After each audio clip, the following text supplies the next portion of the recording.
Hi friends, I Sunil Gupta welcome you at the platform of Educamia. In the series of the discussion on YouTube lecture on various topics related to public administration, I'm going to just share very important topic for the chapter number 8 of the public administration paper 2, and this is related to the independence of civil services. Generally, questions are asked in 20 or the 15 marks potential, having 150 to 200 words in your answer sheet, right? So let us begin the discussion about the independence of civil services. So what is the independence of civil services? Friends, civil services is those particular services that is going to happen in executive side of the government, not in legislative side of government, not in the judicial side of government, only executive side of government, except military services is called the civil services. That's very clear. In general, in India, the civil services is going to work under the political executive, what is called the minister or the cabinet. यहाँ पर minister के अंदर में या cabinet के अंदर में ये काम करता है, राइट? कुल मिलाकर के पॉलिटिकल लीडरशिप के अंदर में ये काम करता है.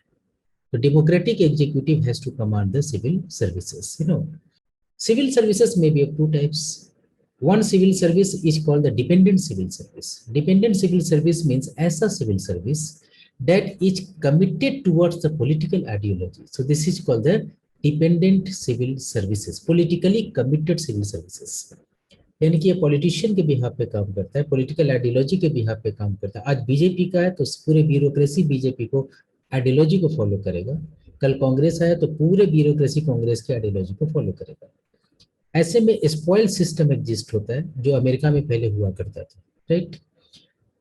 लेकिन एक तरह के सर्विसेज होते हैं जिसको हम लोग कहते हैं independent civil services. Independent civil services ऐसे सिविल सर्विसेज है जिसमें जो ब्यूरोक्रेट्स है वो पॉलिटिकल पार्टी के बिहाफ पे काम नहीं करते, पॉलिटिकल आइडियोलॉजी के बिहाफ पे काम नहीं करते, वो कॉन्स्टिट्यूशन ऑफ स्टेट के बिहाफ पे काम करते हैं. यानी कॉन्स्टिट्यूशन की जो आइडियोलॉजी है, जो फिलॉसफी है, जो प्रोसीजर है, उसी को फॉलो करते हैं. मीनिंग ये हुआ कि अगर ये पॉलिटिशियन मिनिस्टर इसका बॉस है और इन्होंने इसको कुछ ऑर्डर्स दिए that is against the constitutional provision और the constitutional philosophy, this civil service has complete right to reject it. It is called independence of civil services. तो मिनिस्टर, मैं सिविल सर्वेंट हूँ, मेरा मिनिस्टर है, मिनिस्टर मुझे advice दे रहा है या मिनिस्टर मुझे डायरेक्शन दे रहा है, under the constitution of India I will accept it. But अगर कॉन्स्टिट्यूशन ऑफ इंडिया के अगेंस्ट में अगर कुछ हमसे बोलता है then I have complete right to reject it. It means there is independence of civil services.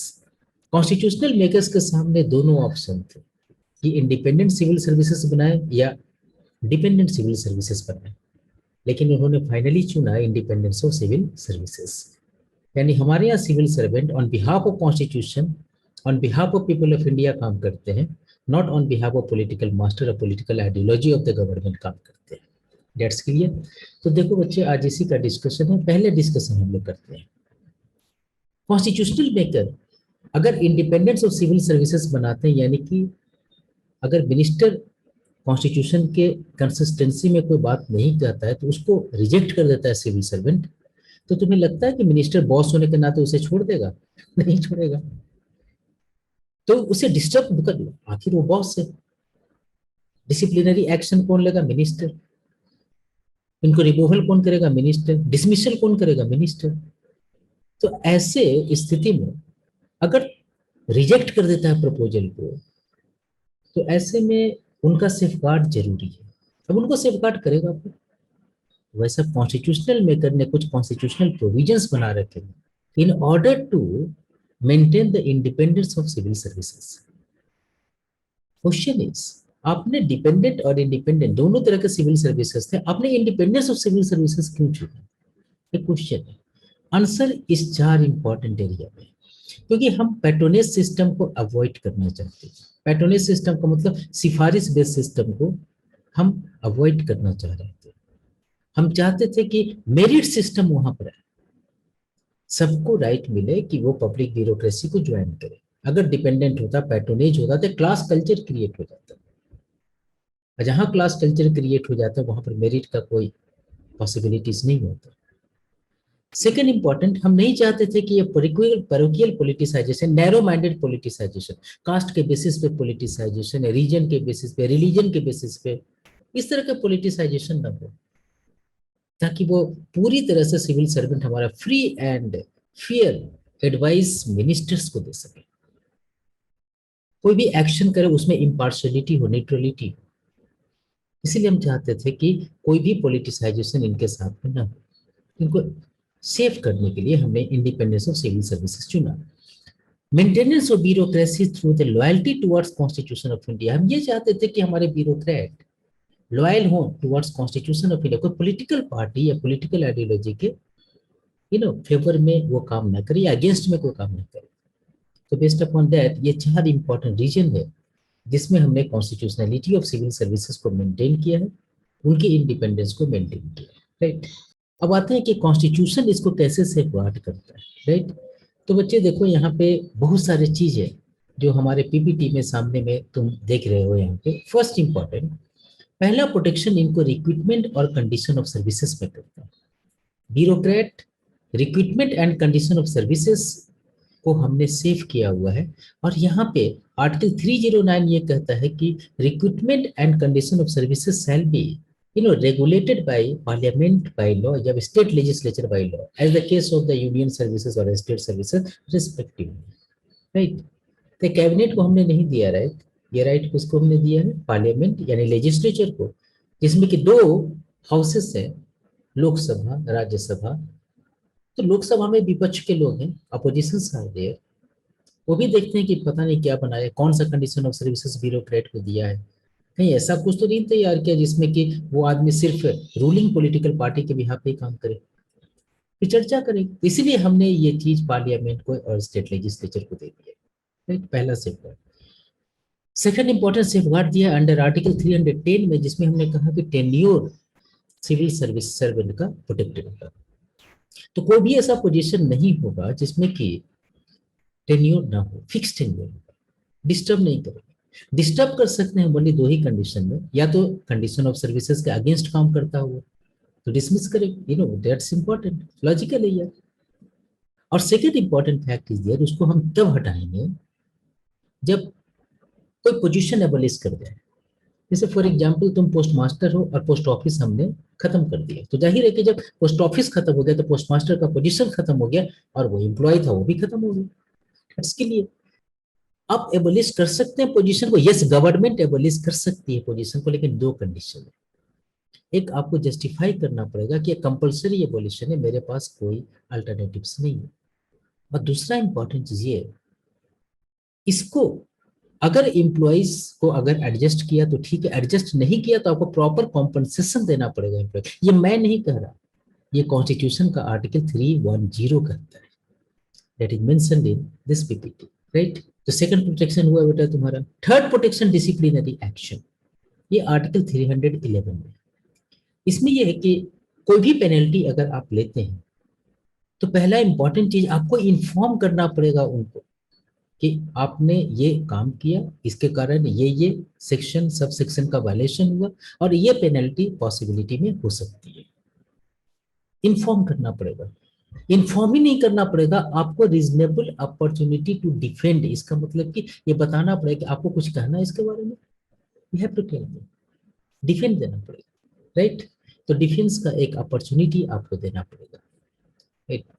Third important, अगर ऐसा कुछ काम किया जिसमें कि रिमूवल और डिसमिशल पॉसिबल है, तो ऐसी स्थिति में यहाँ पे इंक्वायरी कमेटी का होना जरूरी है। एक इंक्वायरी कमेटी डेडिकेटेडली उसके लिए बनेगा जो डिसाइड करेगा कि हमें ये आदमी ने सही में गलती किया कि नहीं, बिकॉज मैटर रिमूवल और डिसमिसल यानी हाई लेवल ऑफ पनिशमेंट का है।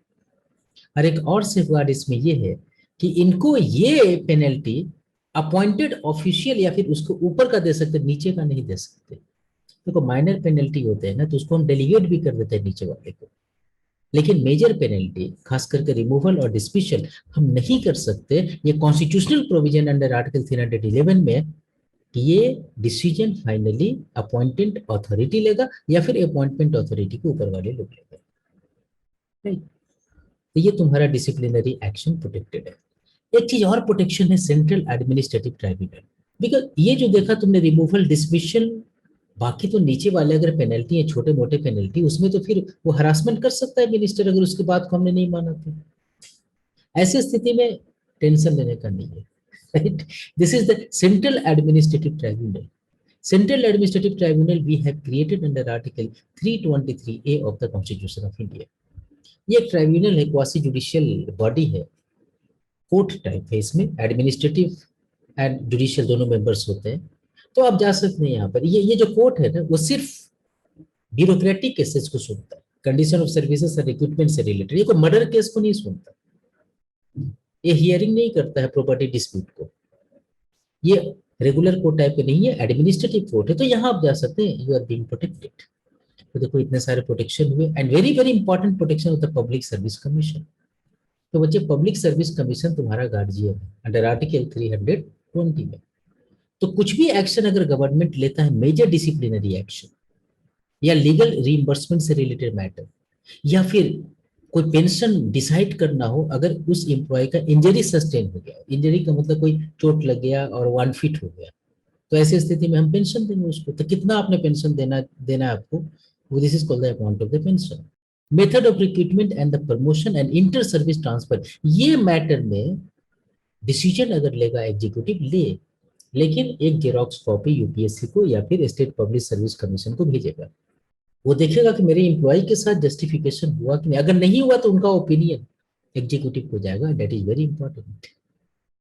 तो based upon this, these are protected. तो इतना सारा बच्चे हम लोगों ने प्रोटेक्शन रखा हुआ है। तो देखो, हमने रखा पब्लिक सर्विस कमीशन का, डिसिप्लिनरी एक्शन का, एडमिनिस्ट्रेटिव ट्राइब्यूनल का, रिक्रूटमेंट का, कंडीशन ऑफ सर्विसेज का और टेन्योर का। क्यों रखा? क्योंकि ये 4 चीज थे, राइट। तो चलो, यहाँ पर ये independence of civil services maintained है। क्वेश्चन इज, अगर इंडिपेंडेंस है तो कोई पॉलिटिसाइजेशन नहीं होना चाहिए। तो फिर हम कहते हैं पॉलिटिसाइजेशन हो गया सीबीआई का, पॉलिटिसाइजेशन हो गया इन्फोर्समेंट डायरेक्टोरेट का। क्यों कहते हैं यार? क्या इशू आता है? इतना इंडिपेंडेंस होने के बाद भी कहाँ दिक्कत है? क्या सिविल सर्वेंट में दिक्कत है, या फिर तुम्हें लगता है कि नहीं, ये सिविल सर्वेंट में दिक्कत नहीं है, कहीं ना कहीं कुछ एरिया में हमें दिक्कत है? तो कहाँ पे दिक्कत है, इस चीज को डिस्कस करेंगे लेटर ऑन। तो चलो, ये वीडियो को देखते रहना, एंड अंत में हम लोग फिर यहाँ पे डिस्कशन करेंगे बाकी के लेक्चर में। ओके, तो चलो, all the best, thank you very much to you all, and all the best of